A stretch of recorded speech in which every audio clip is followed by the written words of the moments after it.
Hello friend, चलिए discuss करते हैं बेटा मॉक टेस्ट नीट 2026 के लिए। आपके पास ऑफलाइन बेस्ड है,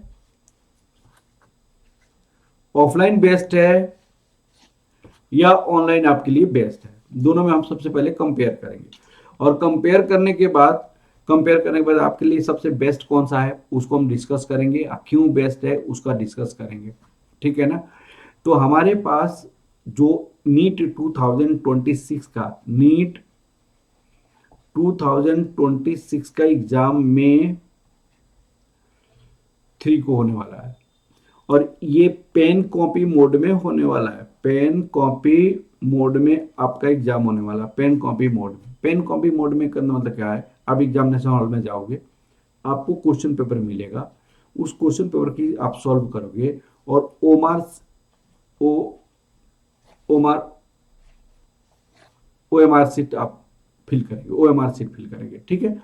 अब ये तरीका जो है, जैसे आपकी नीट की एग्जाम होगी एग्जैक्ट उसी तरह एग्जाम आपका ऑफलाइन की एग्जाम होता है, ऑफलाइन का एग्जाम होता है। तो ऑफलाइन के एग्जाम में आपको क्या बेस्ट होगा, ऑनलाइन के अगर किसी बच्चों को ऑफलाइन का एग्जाम नहीं पॉसिबल है, वो जहां पे रहता है वहां पे सेंटर ही नहीं है ऑफलाइन एग्जाम का, तो उस केस में वो क्या करेगा। तो ऑफलाइन और ऑनलाइन दो मोड है एग्जाम का, जो मॉक टेस्ट का। कौन कौन कराता है? Allen, Aakash, PW, new light, new preparation, NEET preparation, Unacademy और भी बहुत सारे आपके पास है। सारे का मॉक टेस्ट जनरली आजकल सेम तरीका से आ रहा है। नीट 2025 में जो एग्जाम हुआ था, नीट 2025 में जो एग्जाम हुआ था, इसके देखते हुए सारे का सारा मॉक टेस्ट थोड़ा सा टफ साइड में पूछा जा रहा है, थोड़ा सा टफ हो रहा है। ठीक है। लेकिन क्वेश्चन का पैटर्न जो नीट 2025 के थोड़ा सा लो आएगा, एग्जैक्ट नीट 2025 से नहीं आएगा, लेकिन नीट 2024 के जैसा भी नहीं होगा। ठीक है। तो आपको मैं ये कहना चाहता हूं कि दोनों में बेस्ट कौन सा है। तो मैं आपको क्या प्रीफर करता हूं, ऑफलाइन एग्जाम बच्चा प्रीफर करे जहां पे ऑफलाइन के अवेलेबल है। अगर जहां पे ऑफलाइन अवेलेबल नहीं है वहां पे बच्चा ऑनलाइन भी ले सकता है, लेकिन ऑनलाइन भी ऑफलाइन के जैसे कैसे बेस्ट होगा वो आपको मैं फील करूंगा। तो ऑफलाइन लेने से आपको क्या क्या फायदा है, आपको फील कंपटीशन, आप कंपटीशन फील करते हैं अपने आप में। कैसे कंपटीशन फील करते हैं कि आपको वहां पे बहुत सारे बच्चे ऑफलाइन सेंटर पे अवेलेबल रहते हैं और बहुत सारे बच्चे अपनी बेस्ट करने के लिए पढ़ते रहते हैं। एक दूसरे से वहां पे आप बातें करते हैं, एक दूसरे से बात करके आपको एक कंपटीशन फील होगा कि मैं बेस्ट करूंगा, मैं बेस्ट करूंगा, मैं बेस्ट करूंगा। आप बच्चों को वहां पे ऑफलाइन सेंटर पे जाएंगे तो सपोज करो 200 स्टूडेंट्स को आप देख रहे हैं, तो 200 स्टूडेंट्स में हम बेस्ट करेंगे करके आपके मन में एक मोटिवेशन आएगा, एक कंपटीशन का आपका माइंड फिलअप करेगा और इसके बेसिस पे आप मैक्सिमम से मैक्सिमम बच्चा का नंबर लाने के लिए कोशिश करेंगे आपको। तो आप अपने आप को कंपटीशन के जैसे फील करेंगे। मोर मोटिवेशन है। तो मोटिवेशन कैसे आएगा, जैसे मान लो कि आपने एग्जाम दिया, एग्जाम में आपका 400 मार्क्स आए और किसी बच्चों को 500 मार्क्स आए। आपने वहां पे बातें करते हैं सेंटर पे जाके बहुत सारे बच्चों से, तो क्या 400 जो मार्क्स आपके पास आया इसको इंक्रीज करने का आप इसके बारे में मोटिवेट होंगे और कैसे आपको पढ़ेंगे, कैसे आपको करेंगे, एक दूसरे से बातें करने से आपका मोटिवेशन होगा। आप इससे पूछते यार 500, तुमको 500 है, बहुत अच्छा मार्क्स आया भाई, कैसे कैसे रिवीजन किया था, वो रिवीजन के मन में आपको क्या होगा, आपके मन फील होता है। एग्जाम का इन्वायरमेंट जैसे फील होना, जैसे मान लीजिए नीट की एग्जाम आपको 2 to 5 PM पे होता है और 5 PM पे और 3 मई को है। तो नीट की एग्जाम जिस तरीका से होता है एग्जैक्टली उसी तरीका से, चाहे एलएन हो या आकाश हो, चाहे पीडब्ल्यू हो, चाहे न्यू लाइट हो, चाहे नीट प्रिपरेशन हो या अन अकेडमी हो, चाहे बाकी सारे मॉक टेस्ट वाले हैं, वो सारे के सारे एग्जैक्टली नीट के जैसे ही आपका एग्जाम लेते हैं। नीट के जैसे ही एग्जाम होने के कारण आपका यहाँ पे एग्जाम का इन्वायरमेंट आपके माइंड में डेवलप होता है और एग्जाम का इन्वायरमेंट डेवलप होने से आपको उस समय नीट की एग्जाम देते समय आपको कोई पैनिकनेस नहीं आएगा, आपका कोई डर नहीं रहेगा, आपको कोई एंजाइटी फील नहीं होगा। ठीक है ना। तो यहाँ पे एग्जाम का इन्वायरमेंट आपके पास आता है। ठीक है ना। और बार बार एग्जाम देने से आपका क्या होगा, एक प्रॉपर एग्जाम देने के तरीका, प्रॉपर एग्जाम देने के जैसे आप बन पाओगे।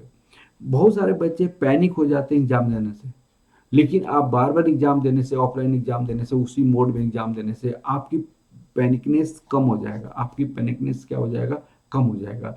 आपको एग्जाम से, बहुत सारे बच्चों को डर लगता है, एग्जाम फोबिया होता है, एग्जाम में बैठता है जाके बच्चा भूल जाता है, एग्जाम में बैठने के बाद बच्चा भूल जाता है।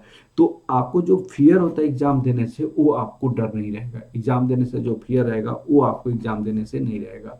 आपको एंजाइटी होता है बहुत सारे बच्चों को, तो आपके पास एग्जाम का जो फोबिया होता है, आपकी एग्जाम का जो एंजाइटी होती है, वो आपका कम हो जाता है और एग्जाम आपका बेस्ट होने का चांस होता है ऑफलाइन के केसेस में।